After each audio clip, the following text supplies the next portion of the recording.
Hey guys, I wanted to bring you a little bit of gameplay on a game I have been playing, and it is on the PlayStation Network, as are most of the games I've been playing.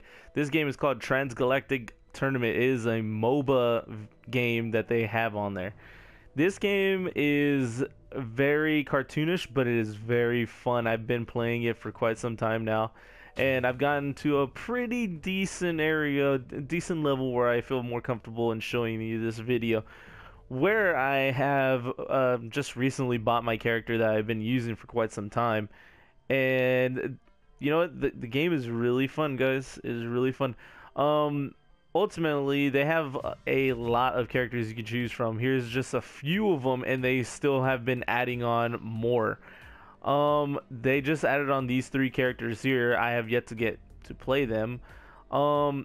But they seem to be pretty good. They do automatically unlock three characters for you to play with, which is Brutus, Kilowatt, and Khan. So basically it's the tank, the the range support, and the offensive character. Every MOBA, every World of Warcraft, all those kind of games have like specific roles. This game has the same thing, and each character has their own special abilities and or passive abilities that you can choose from.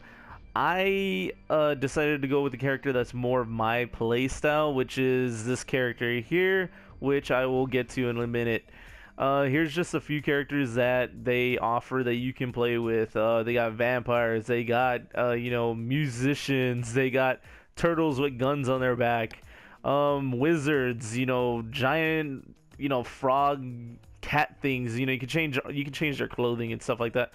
And a space ape, pretty much, basically. I went with the traditional ninja. This is my character right now.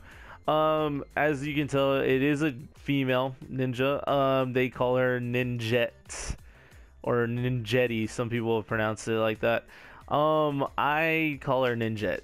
So okay, well, anyway, back to that. Anyway, every character has three abilities you can choose that they have. They have the basic attack, which is the first one, and then L1, R1, so on and so forth. Everything has a passive ability, which is these two right here, and then you can get into weapons. Weapons have their own special abilities that go with them as well. They got multiple weapons you can choose from. Every character has these. Then you go into their stats. You can add on stats to your character, and I'll get into my build later on. I'll make a video for it. Then you can change your clothes. This game has a lot of content that you can choose from, and then they got taunts that some of the stuff you do have to purchase. I'm not gonna lie, that you can purchase from right here. They automatically give you 100 of those chips that are right there, the green ones that say 15 on mine. They automatically, I believe they give you 100 if I'm not mistaken, so you can purchase whatever you want when you guys get it. They have your stats, they have quick matches, practices, and that is pretty much just the basics of this game. Now I'm gonna get into the other part of the game, which is the types of matches that they have. They got capture the flag, and then they have I want to say it's capture points, yeah, I guess, or capture, or what's another word for it? You know what, I can't really think. How they'd have capture points A, B, and C. You have to get all those. Basically this is, and then you got the traditional team deathmatch, which is a team versus team base matches. Every single one of these has their own sets of maps that you can play on. I'm more of a fan of the Conquest. That one seems to be more my playstyle. I really enjoy this one, and I will be showing you a little bit of gameplay on that right now. So in this match I will be using Kilowatt. This is not the character I wanted to use, nor am I familiar with using him. But I promised you some gameplay. This is a different set of character, different type of character. And I guess why not, right? Why not? Anyways, I'm using some ability right now. I have no idea what it's doing. I've never played with this character before, so this is the first time I'm actually playing with him. He doesn't seem to be very good. I'm not really comfortable with using him. He kind of seems really weak. Right now I'm kind of backing away because I can't kill this guy. I don't know how to kill him. The station that I'm going to right here is the health station. It's basically going to heal me and my teammates, but you can destroy them. Anyway guys, here's a little bit of a playthrough with Ninjette. This is the character I usually play with. Generally I start out the match with a little bit of stealth, because when you go into stealth, her next attack is an automatic critical, and usually I rush my opponents so I can actually get to them and kill at least one or maybe two. Sometimes I have to run away. You know, every character has their own special ability, and this is mine. Hit and run is her tactic. Basically, she's not the greatest when it comes to attacking 2 or 3 people, but she is pretty efficient at killing one person at a time. Now, basically, we did lose this game. I'm not gonna show you the whole video. I just wanted you guys to see the, you know, the differences between characters, because they do have a lot of differences. None of them have the same exact attacks, and they all have side passive abilities and things that make them a lot better, you know, and more different than one another. Next I'm going to be showing you a little bit of Plunder Ball, aka Capture the Flag, and what that kind of looks like. It is pretty difficult the first time you start to play, but once you get the hang of it, it is pretty simple to defend and capture your opponent's ball and or flag, whatever you want to call it. But I'm going to get right into that gameplay right now. Okay, and Capture the Flag, the best thing you could probably do for that is to kill your opponents as many times as you possibly can. The more times you kill your opponent, the longer it takes for them to respawn. So every time you kill them, it adds on about 2-3 seconds possibly, and it makes the load time for them to come back a lot longer, and that way you can get across the field without having any interruptions. A lot of the time, people don't defend the flag or defend the ball. That's pretty much what I was doing on this one, which was defense. I used my character's ability to do a hit and run a lot, and that's pretty much all I did in this match. The game mode does have flaws. Some characters can run past everybody else, but I mean, as soon as you get kind of used to how people try to use their characters, you kind of anticipate stuff like that.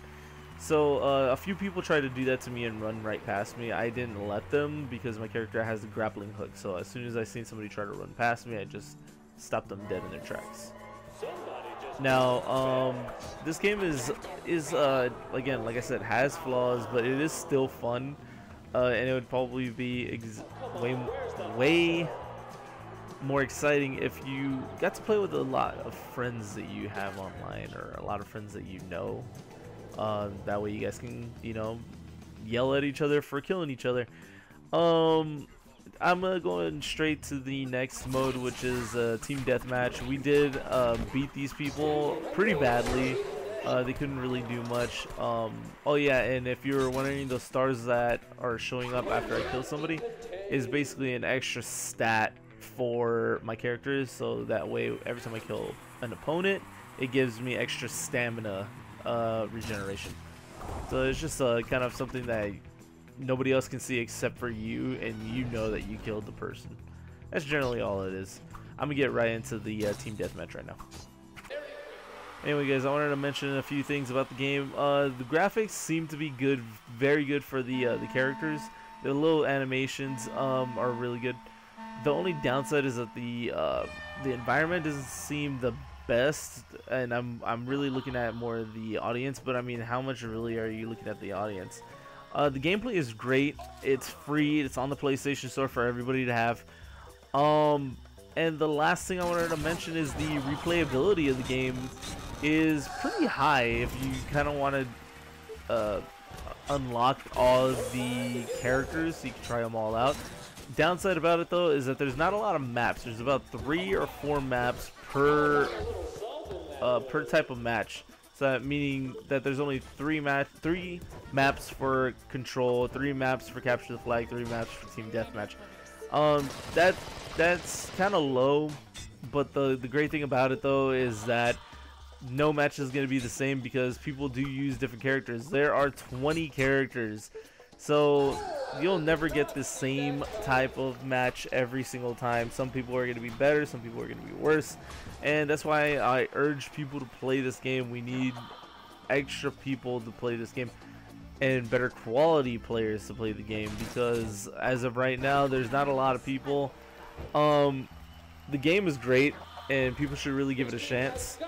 So guys, go out, download it, give it a shot, and let me know what you guys think in the comments below. Please like and subscribe, and hopefully I can see you guys on Trans-Galactic tournament. I'm gonna let the video play out so that way you can watch a little bit more of the gameplay, and if you guys want, you can check out my stats at the end of this match, and hopefully you guys don't think that I'm horrible at the game. Anyway guys, have fun and let me know what you think.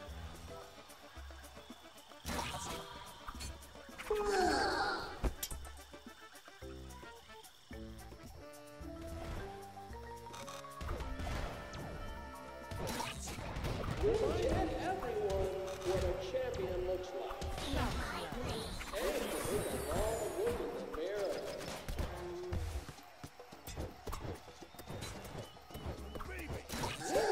Statement here today.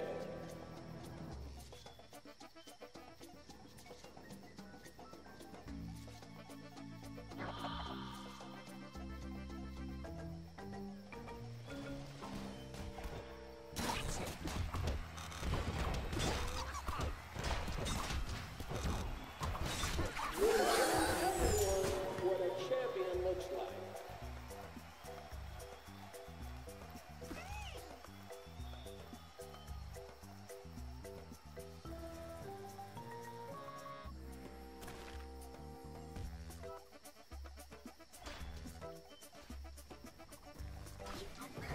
How about a little salt in that movie? Oh, I did not see that coming. Fear my blade. This is the process.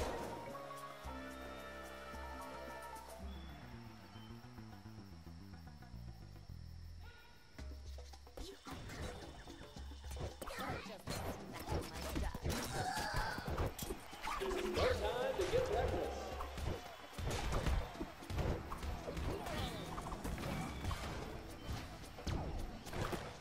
And to go back to the training field.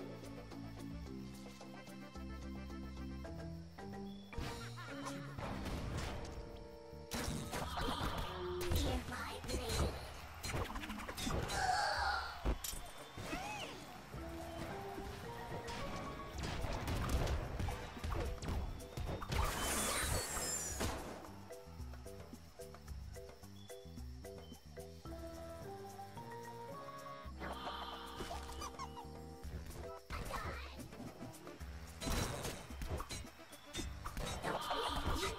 How about a little salt in that wound?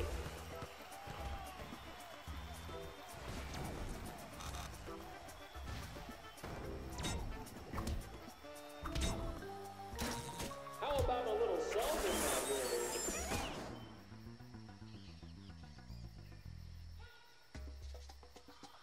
Fear my blade.